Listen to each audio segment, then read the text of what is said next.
Nancy Duff is our speaker of the moment.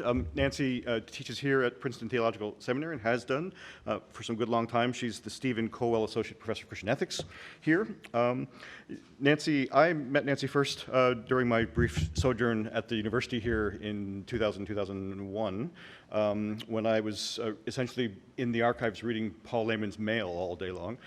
His papers had just been deposited here in the seminary special collections, and Nancy was one of my first points of contact with someone who knew Lehman and could introduce me to other people who knew Lehman as well. So I've always remained grateful to Nancy for her hospitality at that point. Nancy's work takes her into all manner of ethical fields and debates: biomedical ethics, sexual ethics, in particular, theology of the Christian life. In addition to work on Paul Lehman's ethics, and indeed editing for publication his posthumous book on the Decalogue, she has a brand new book which is related to the paper which we're to hear this afternoon, Making Faithful Decisions at the End of Life, Westminster John Knox. There are copies to be had upstairs, or there were. I think you may have missed out. She's working on a follow-up project at the minute, the provisional title of which is Living Faithfully into Older Age. So with that, Nancy, I'll invite you to come up and to give your paper, The Ethics of Resisting and Accepting Death in Karl Barth's Theology. For several weeks, but especially as I got closer to the deadline, my husband has heard me complain more and more about writing this, and I would say things like, I am so tired of reading about and writing about death. Enough already. And I'm sure for you, since this is the 5th lecture on death, you're feeling much the same way. But nevertheless, I am very grateful to Phil and to Kate for inviting me to be part of the conversation. In 1946, in Dogmatics and Outline, Karl Barth reflects on the word buried from the Apostles' Creed. Buried. It stands there so unobtrusively and simply superfluously, but it is not there for nothing. Someday we shall be buried. Someday a company of men will process out to the churchyard and lower a coffin, and some will go home. But one will not come back, and that will be me. 22 years later, on December 13th, 1968, Karl Barth was buried in a cemetery in Basel, Switzerland. He had died in his sleep 3 days earlier, when he was 82 years old. Barth's death was peaceful, the kind of death that most people say they would prefer, dying at home in one sleep without the prolonged agony that often accompanies death when dying in a hospital. Consider a different kind of death. Patient X, who is terminally ill, goes to the emergency room in respiratory distress. A temporary breathing tube is inserted down her mouth and into her lungs. After 2 weeks, when she still cannot breathe on her own, the temporary breathing tube is replaced by a trach inserted directly into her airway, and a feeding tube is inserted into her stomach. While she consented to these procedures, no one really told her what this might mean. For her, it means she will be transferred to a long-term care facility. She will not die at home as she had wished. In fact, she will never go home again. She will never taste food again. She won't be able to turn off the annoying game show that the nurse in her room likes to watch. And finally, after many weeks, in a facility across town from her family, she will die alone.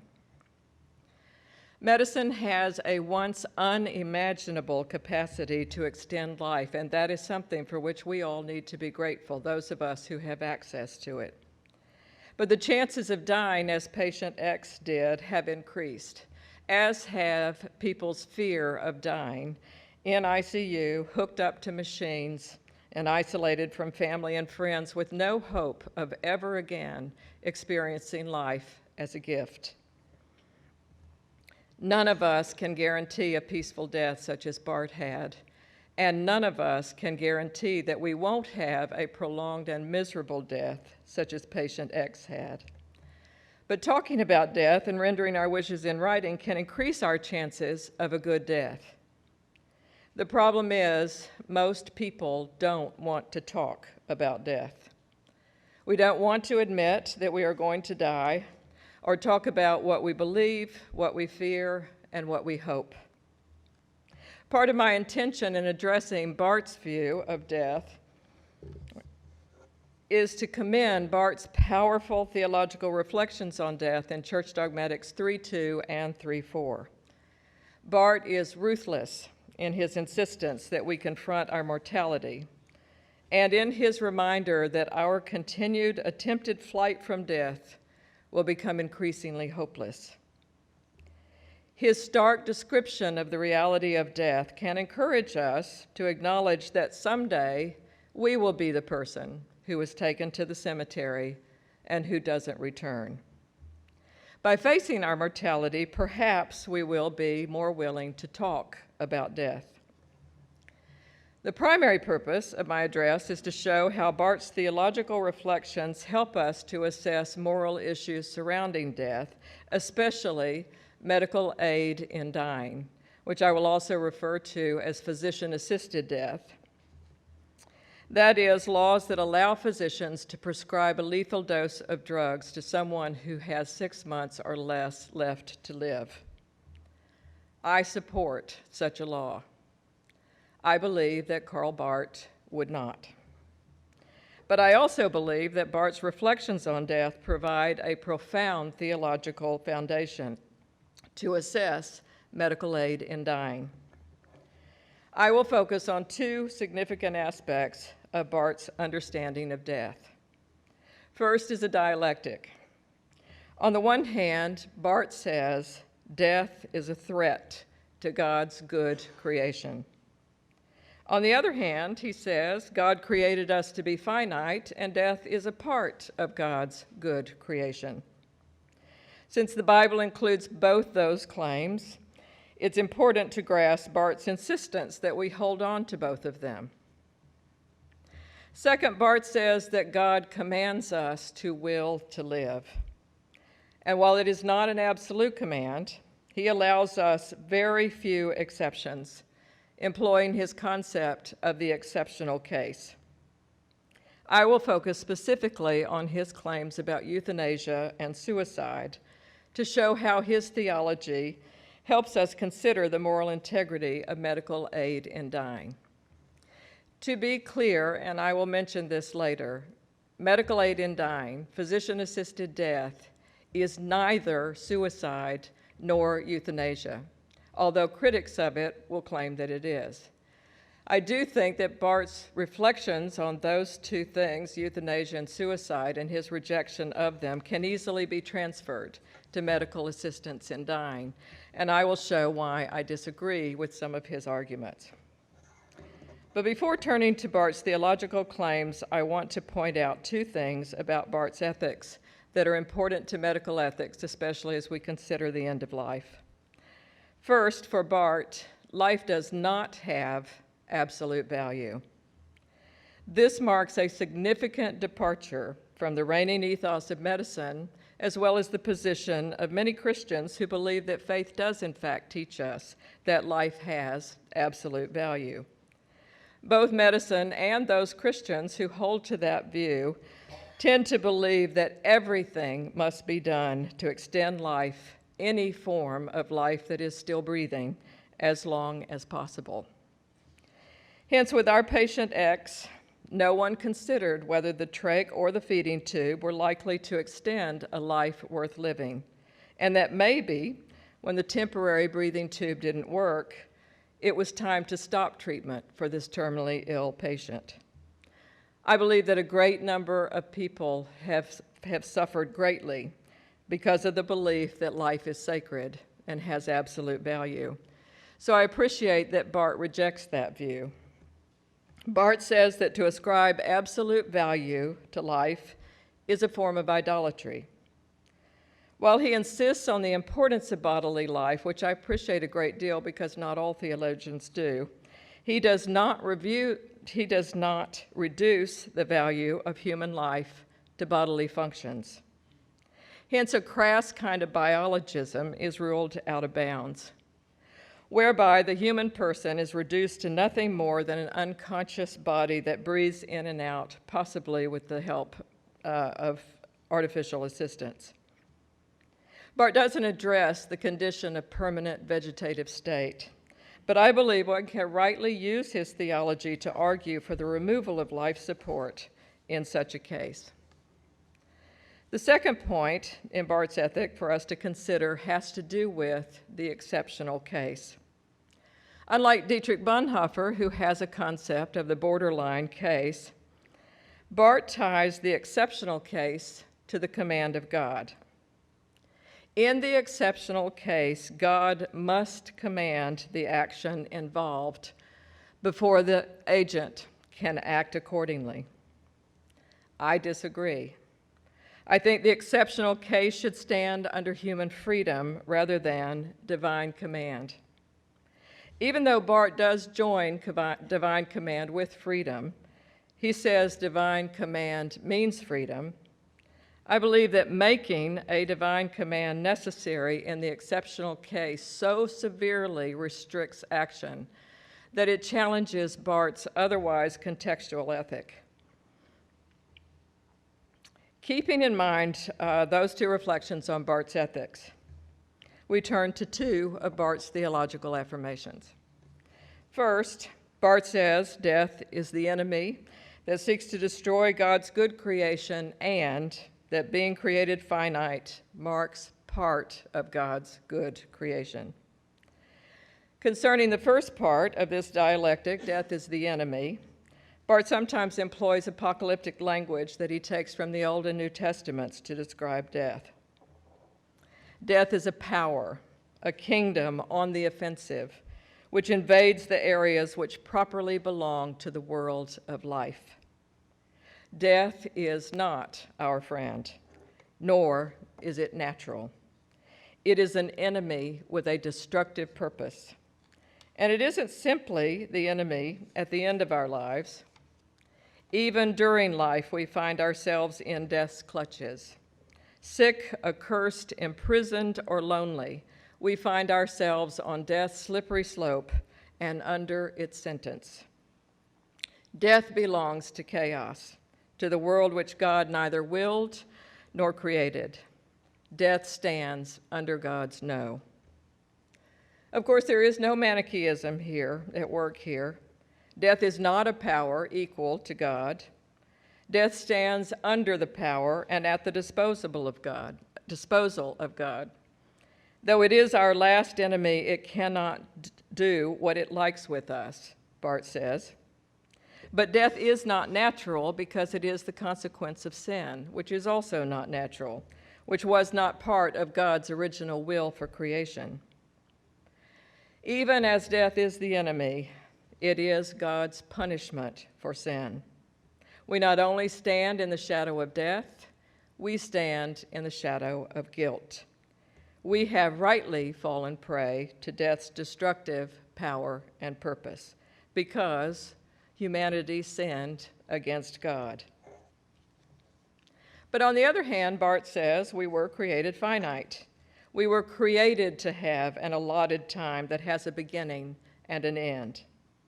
In the Bible, an angel with a flaming sword was set outside the garden from which Adam and Eve were expelled so they couldn't return and eat from the tree of life, lest they become like us. That is, lest they become immortal. Adam and Eve were created finite and would have experienced death apart from sin. The fact that we are finite, that each person is given an allotted span of time, is not, according to Barth, an evil in itself. And Barth still says that death is never our friend. But if we consider our finitude carefully, it can have a positive effect on the way we live. Acknowledging that we are mortal, admitting that we are going to die, but never fearing death, can lead us to take advantage of the unique life that is given to each of us. Barth writes, unique means this one time exclusively. It means once and not twice, once and never again. The limitation which this implies is staggering. I am and can be only what I am at this one time, in the few years of this single lifetime. Christians, Barth reminds us, do not believe in reincarnation. Although grace may provide us with a life of second chances, life itself does not. There will come a time when our whole past is behind us and the present moment is still with us, but we will have no future. There will be a time when our singular life comes to an end with no additional chance to do it all over again. Railing against our mortality, wishing we had another life to live in the world, Barth says, is ruled out of bounds.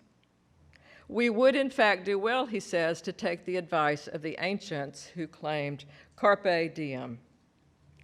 Barth is not calling us into some kind of frantic and anxious attempt to fill the time. That kind of frenzied activity results from the fear of death. Rather, we seek to seize the day because it is in here our unique opportunity that we are pointed directly to the grace of divine calling.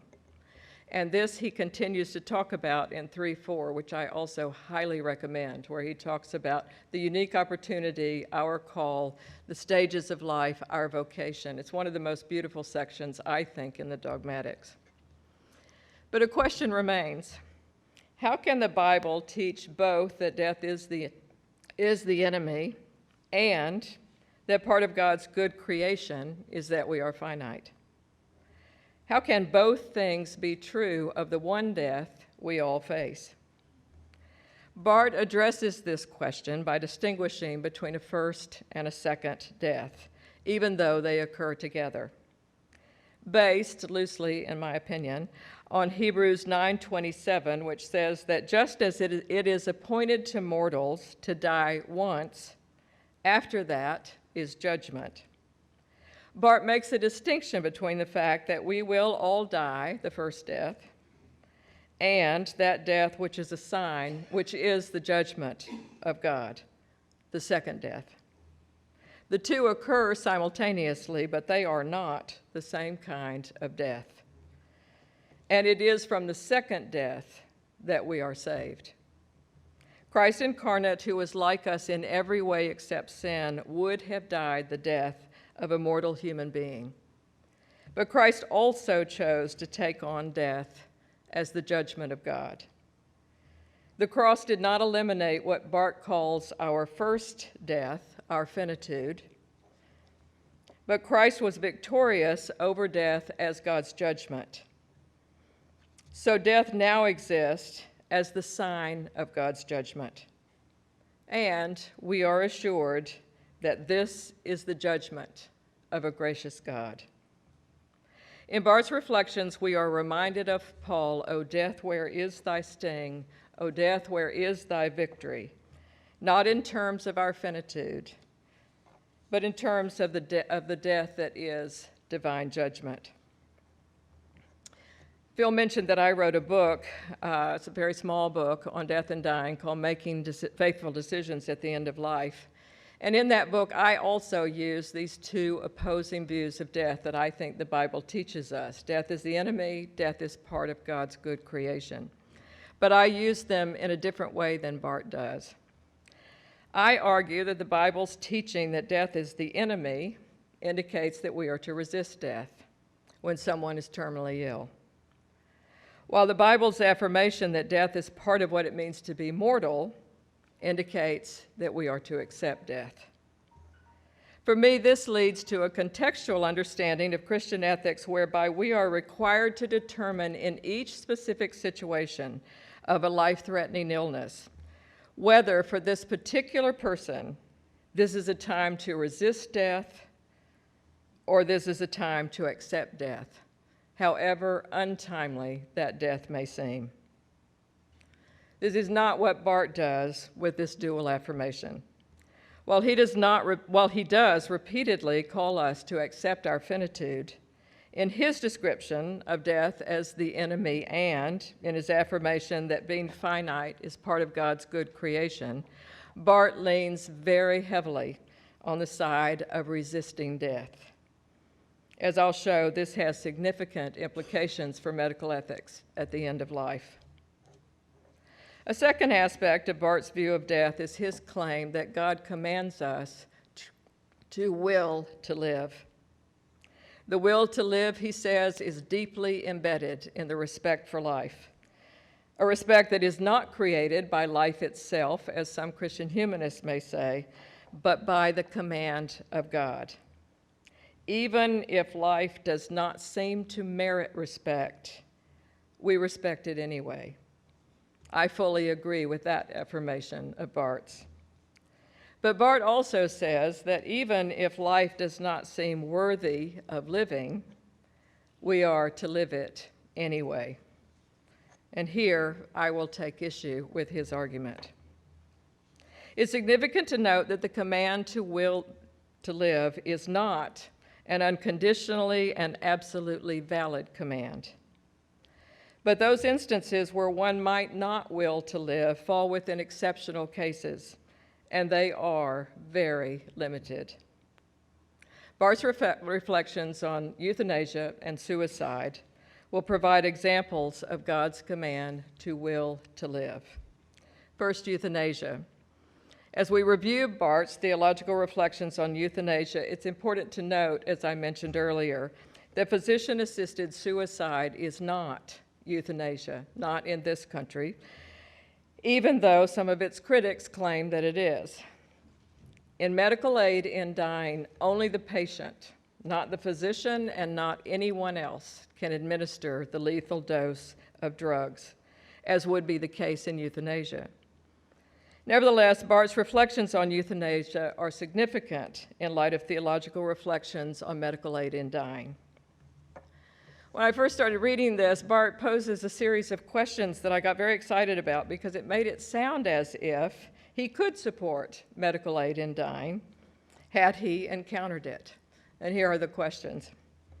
At a certain extreme stage in the treatment of a patient, is there not a point where the doctor can no longer help him back to life and where he may thus put an end to his suffering by helping him to die, even if only in the form of mercifully not applying means for the artificial prolongation of life? In such a case, may not the patient ask the doctor to do this, and has he not a right to see the request granted? May not the relatives, either in agreement with the patient or even without his consent, if he can no longer decide for himself, advance the same request with the same right? Can we not think of an ideal case in which patient, relatives, and doctors all arrive at this decision? In such an event, could we really describe its execution as murder? Given that Barth does not give absolute value to human life, one may expect these compassionate questions to be answered in the affirmative, but they are not. Barth says these are tempting questions, but it is for God and God alone to make an end to human life. A follow-up question by Barth gives further evidence of how he would have stood against medical aid in dying, as we consider it in light of his reflections on euthanasia. How can the participants in euthanasia, he asked, really know? Or even if they agree, how can they be quite certain that even the life afflicted with the severest suffering has ceased to be the blessing which God intends for this person? I'm going to repeat that. Barth is asking, how can we know that even the life of a person that is afflicted with the severest suffering is not the blessing that God intends for this person? I believe that Barth is wrong on this point. Only the person who is severely ill can know whether life is still a blessing or has become a curse. Only the person who is severely ill can know when she no longer experiences life in terms of the promise that she may live, but instead has the feeling only that she must live. To say that God determines whether the life of the afflicted, those afflicted with severe suffering, is a blessing, completely overlooks the suffering actually experienced by a particular person. There are some fates that are worse than death. And the idea that God commands us to choose life anyway, and even to believe that such life is a blessing, not only means that Barth's ethic has taken a non-contextual turn, it has, in my opinion, become unintentionally cruel. At least at this particular point in his argument, I believe those critics who charge Barth with not taking human experience seriously are correct. Here, for me, Barth's understanding of the exceptional case and the divine command are not useful. I don't believe God has ever commanded a terminally ill person to take her life, which would be Barth's reason to say that it is forbidden. But I do not believe that when illness has taken away every blessing that life has to offer, Barth is wrong to say that only God can make that determination, and the terminally ill person must passively wait until death claims her. Now, it's interesting to note, given his views of euthanasia, that when one moves from euthanasia to the notion of withdrawing life support, then we can ask Barth, would he have allowed patient X to choose to die rather than endure further treatment had she known what her continued life would be? Would he have allowed her, once the temporary breathing tube didn't work, to say no to the permanent one, knowing that it was going to lead to a life that would be almost unbearable? Unlike with euthanasia, for which there is no exception, Barth does allow for a carefully stated exception that perhaps means he would have allowed patient X to refuse treatment and to die. Yet in this connection, he says, in reference to euthanasia, the question also arises whether this kind of artificial prolongation of life does not amount to human arrogance in the opposite direction, whether the fulfillment of medical duty does not threaten to become fanaticism, reason folly, and the required assisting of human life a forbidden torture of it. A case is at least conceivable, he says, in which a doctor might have to recoil from his prolongation of life, no less than from its arbitrary shortening. We must await further developments in this sphere to get a clear general picture, but it may well be that in this special sphere, we do have a kind of exceptional case.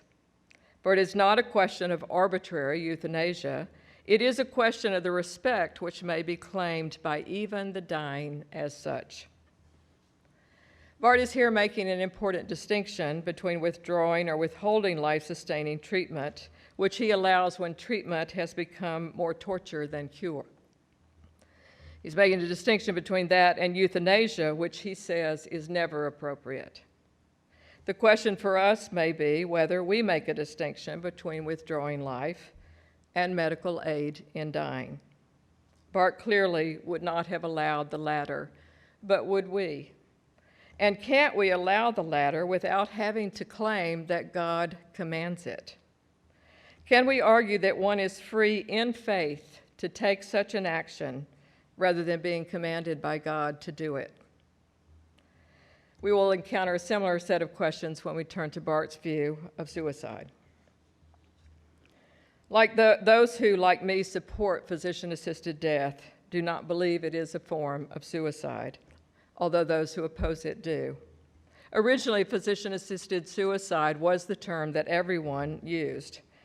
But over time, those who support it began to realize that they began to say physician-assisted death or medical aid in dying, arguing that the person who commits suicide is not the same as the person who seeks to take her life, taking advantage of physician-assisted death.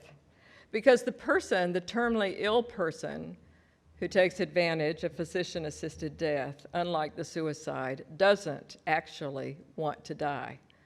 That person wants to live, but living is no longer a possibility because the illness itself has taken that possibility away. Given that they are going to die and that they cannot will to live beyond what the illness allows, they want to exercise what little control they have left by choosing when and where and how they will die, rather than letting illness take its cruel course. But because medical aid in dying does involve someone taking her own life, self-murder, Barth would call it, then his rejection of suicide can apply to physician-assisted death as well. In addressing suicide, Barth points out that a human being has the capacity to do something that no other animal can do: freely dispose of one's life. While we cannot always will to continue to live, as people with terminal illnesses all too well know, we can, unlike other animals, dispose of our own lives at a time of our own choosing. Barth suggests some of the reasons we may make such a choice. If we regard our existence as an obvious failure, an intolerable burden, as having no value, or if we can no longer find any pleasure in life, we may believe we have reason to exercise our capacity to make ourselves cease to exist. Significantly, while Barth believes that suicide is a sin, he disagrees with Christians who believe that suicide is a final act of rebellion against God and is therefore unforgivable. He doesn't believe that one's final act can be isolated from all that preceded it, so that an individual is judged by that one moment, by that one act alone. He argues that if there is forgiveness of sins at all, which of course he believes there is surely forgiveness of suicide. But there is no turn to cheap grace here. Knowing that God's mercy extends to the one who commits suicide does not mean that one finds an excuse or worse, a justification for the act of self-murder. Divine forgiveness does not make legitimate the act that is being forgiven. Suicide, Barth says, cannot be extenuated, excused, or justified. Barth also rejects the belief that suicide is always rebellion against God. Many people, he says, cannot know, based on their own experience, what a person who committed suicide actually felt. It may not have been an act of rebellion against God at all, but the act of someone who was tortured by questions of whether God was for or against her, of whether God had indeed abandoned her. Many theologians and theological moralists, Barth says, do not, in practice, know properly what affliction is, because exegetically, dogmatically, and even pastorally, they know all too well in theory. So here, I think we find a challenge to those who say, in support of or in opposition to Karl Barth, that he believed experience has no place in theology. Nevertheless, for Barth, if suicide is not rebellion against God, it is at least an act of usurped sovereignty, the result of forgetting that life is not our own, but is on loan from God. Suicide is, Barth says, a frivolous, arbitrary, and criminal violation of the commandment, "Thou shalt not kill." There is, he says, no ground on which to justify this. Returning again to the four possible reasons one would choose suicide, life appears to be an obvious failure, an intolerable burden, as having no value, or that from which one can no longer receive any pleasure, Barth writes. For it is not even for man himself to decide whether his existence is a success or failure, whether it is tolerable or intolerable, whether its continuation is possible or impossible, far less whether it is worthwhile or mean and worthless. The Creator, Giver, and Lord of life decides all these things and no one else. Life is a loan from God, Barth says. God can take it back. But so long as God does not do this, so long as man has it, it is given him only as an inalienable loan. This is the same argument put forth by many Christians today against physician-assisted death. God gives life, only God can take it away.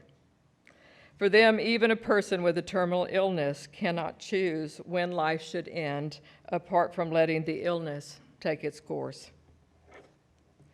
It's important to note that 3 of these 4 attitudes toward life may indeed be the experience of someone with a terminal illness who seeks physician-assisted death. Illness can turn life into an intolerable burden. No matter what family members say, the terminally ill person may believe that life no longer has value. One most certainly may reach a point where illness has destroyed even the smallest pleasures involved in one's own existence. But Barth's description of the depression that can lead one to suicide does not necessarily apply to the one who turns to physician-assisted death in the context of terminal illness. For the suicide, Barth says, God has become hidden and sees herself as alone and sovereign.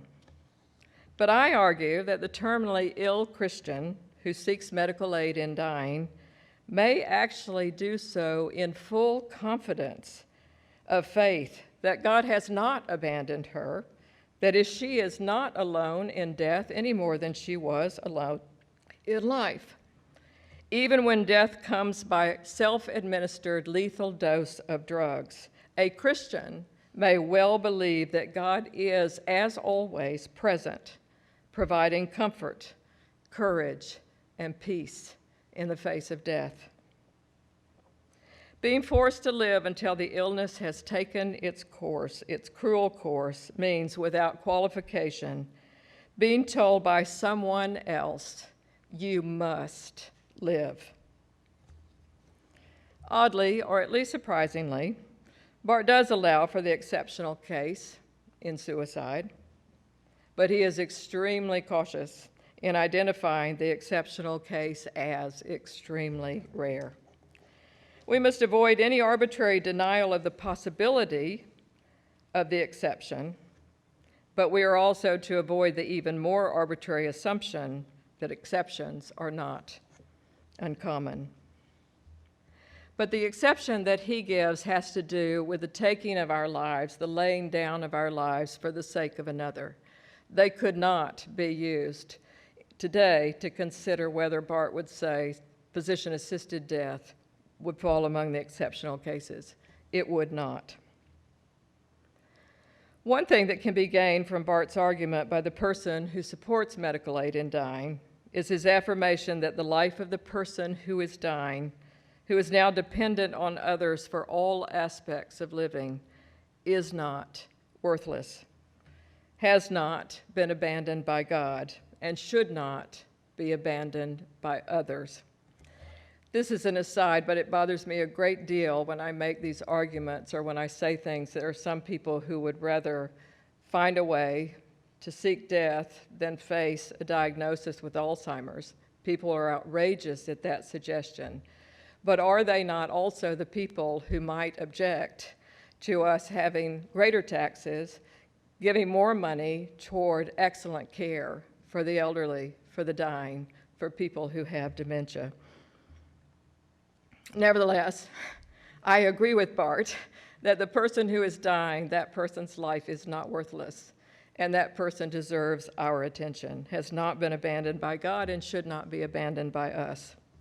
Barth argues that when someone is no longer able to work, earn a living, enjoy life, communicate, that person is not, for that reason, unfit to live.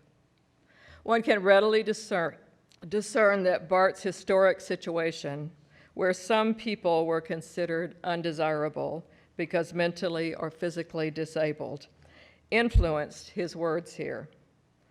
But even in medical aid in dying, we need to agree with Barth at this point. We don't support medical aid in dying out of a belief that the dying person's life has become worthless and so is now easily discarded. Rather, the dying person needs to be treated with respect and as one whose life has value, but now as one who is dying. I believe that this respect can include supporting the person's freedom to take her life before the disease does its worst. And now, briefly, some final words. One could argue that Barth's reflections on death don't serve someone who, like me, supports medical aid in dying. But I disagree. I have read quite a number of theological arguments against medical aid in dying. A few of them, like those proposed by Alan Verhey, are very thoughtful, but many of them, like those proposed by Eric Metaxas, are not. Barth's theological claims regarding death as the enemy, death as our punishment for sin, death as part of being created finite, and about the unique opportunity that is ours within the lifespan of time provide a profound theological foundation for Christians to talk about death. And while not all of us will agree with his reflections on euthanasia and suicide, or his employment of the divine command wedded with the exceptional case, even then his reflections are worthy of our attention regarding medical aid in dying, which should not be casually or uncritically supported by any of us. Eberhard Bethke says that Barth wrote this very close to the end of his life. How do I know whether I shall die easily or with difficulty? I only know that my dying too is part of my life. And then this is the destination, the limit, and the goal of all of us. I shall no longer be, but I shall be made manifest before the judgment seat of Christ, in and with my whole being, with all the real good and the real evil that I have thought, said, and done, with all the bitterness that I have suffered and all the beauty that I have enjoyed. There I shall only be able to stand as the failure that I doubtless was in all things, but by virtue of his promise as a peccator justus, and as that I shall be able to stand. Then, in the light of grace, all that is now dark will become very clear. And so Karl Barth, along with the first question and its answer of the Heidelberg Catechism, reminds us what faith affirms in the midst of death. What is your only comfort in life and in death? That I am not my own, but belong, body and soul, in life and in death, to my faithful Savior, Jesus Christ.